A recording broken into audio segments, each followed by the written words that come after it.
hey. The professor here. Decided to do this as a video instead of going live because sometimes the comments kind of, I don't know, distract me. And so I just wanted to get this out. And yes, I even took notes on what I want to say. I find myself a social commentator of sorts because I meet a lot of people. I be a lot of places. I do a lot of things. And so a lot of times I get to see some of the ills of our society. See, I had to choose my words just then. But yeah, let me say what I came to say and then I'm going to get out your way. I'm addressing some of the factors dealing with our children. Yeah. Working in the school system as a substitute teacher, I am so disappointed in us as a people. First is parents. We send our kids to school all decked out in the latest shoes. Boys had their hair dyed. You know, that took an adult to do that. Girls got their lemonade braids and braids all the way down to their butt. Got their sew-ins, their quick weaves and all that. All those wonderful embellishments. They got the fanny packs, the little glitter backpacks, frillies. They got all that. But our children are greatly unprepared to learn.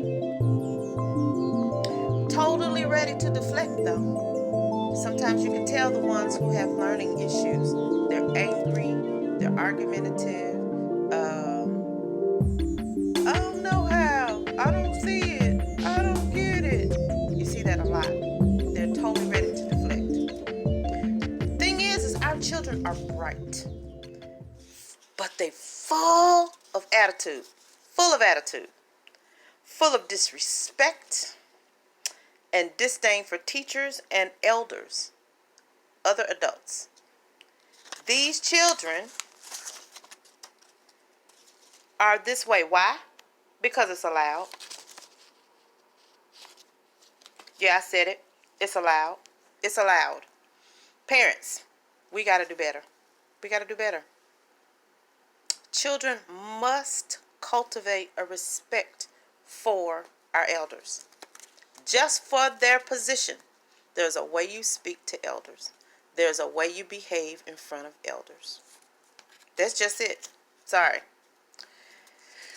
When children are walking around disrespectful, it shows me, especially younger children, it shows me that these children are doing things that they've seen. These behaviors have been modeled before them. Now, according to Albert Bandura, who is a noted behavioral psychologist, children learn from imitating their parents, more specifically their same-sex parent. Imagine how confusing this is to little boys, because many of them are growing up without authority figures that look like them. Most little boys, especially in African American homes, are raised by moms. The moms probably are dealing with exclusively sisters, even if they have brothers, or their mother. And even if they have brothers, these brothers 9 times out of 10 are not helping to maintain structure for these little boys. So how does that show up? Our boys are quick to argue, quick to whine, quick to fuss when you ask them to do something that they don't want to do. So you may be saying, Professor, what's the solution? Well, guess what? I'm glad you asked. I'm glad you asked. It's time we as a people get back to doing what works. It worked in the past for us, and it'll work in the future. What's that? Raising our own. Taking care of our own. Now first, brothers, take care of your children. Teach them respect and morals. Model behaviors you want to see in front of them. It doesn't matter that she don't want you to take care of those children. Those are your children. Those are your seeds. If she don't want you to see them, take her to court. get custody and cause the custody, and visitation, cause these court mandated things to be enforced. If she don't want to let you see your kids, I'm sorry, call the enforcement people, because men need to show up in the lives of their children. Real talk. Even though the relationship failed, it doesn't mean that you shouldn't raise your children. Sorry. Secondly, sisters, please let these men be involved in the lives of their children.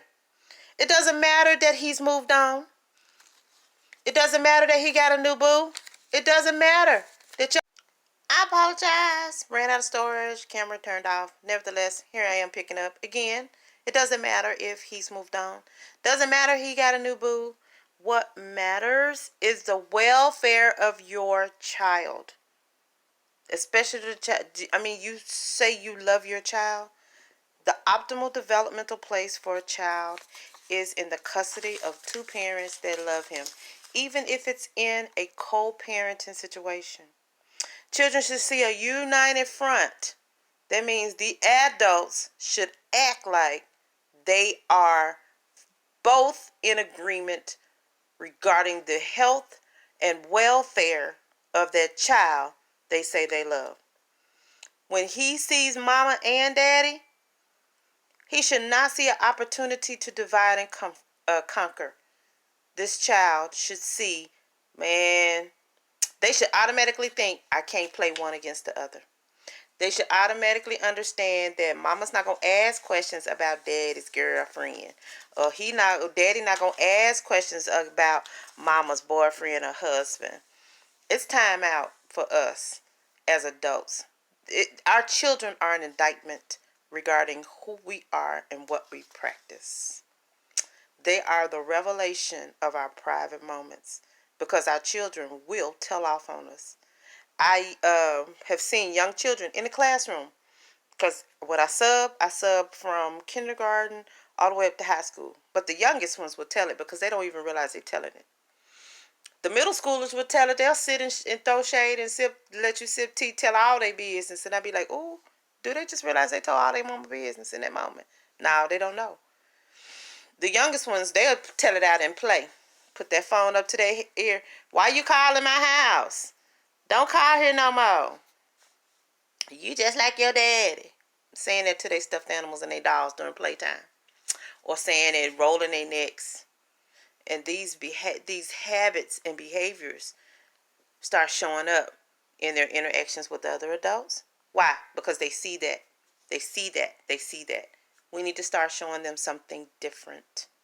We need to start showing them something righteous.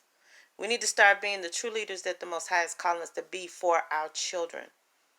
We got to come out of some of our brokenness. We got to find ways to be healed so that we don't have to grow up, that another generation does not grow up broken and keep perpetuating this sick cycle.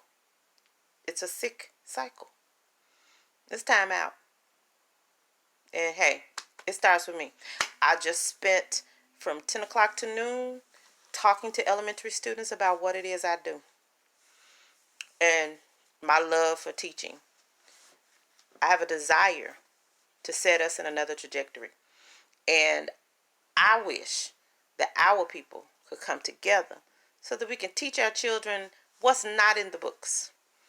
Teach our children the unwritten rules of being black in this society, of being bright in this society, of being smart in this society, and how to maneuver. Teach them how to do for self and do for our community.